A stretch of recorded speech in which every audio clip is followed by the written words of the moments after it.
Okay အားလုံးပဲမင်္ဂလာပါခင်ဗျာကျွန်တော်တို့ဒီနေ့သင်ခန်းစာကတော့ကျွန်တော်တို့လူတယောက်ကျွန်တော်တို့တွေးတဲ့အခါမှာဆိုရင်ကျွန်တော်တို့ပထမဦးဆုံးကိုယ့်ရဲ့အမည်ကိုမိတ်ဆက်မယ်သူ့ရဲ့အမည်ကိုမေးတဲ့သင်ခန်းစာလေးပဲဖြစ်ပါတယ်အဲဆိုကျွန်တော်စလိုက်ကြရအောင်ဟုတ်ပြီ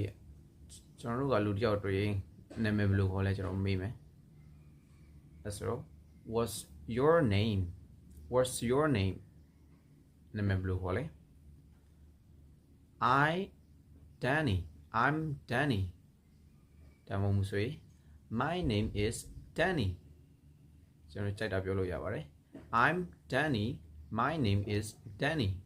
အတူတူပါပဲဒီနေရာမှာ what's ဆိုတာဒီ what is ကိုရေးထားတာဖြစ်ပါတယ် I'm ဆိုတာဒီ I am ကိုရေးထားတာဖြစ်ပါတယ်အဲဆိုရင်အားလုံးပဲကိုယ့်ရဲ့နာမည်လေးတွေကို comment ပေါက်မှာရေးထားခဲ့လို့ရပါတယ် See you next video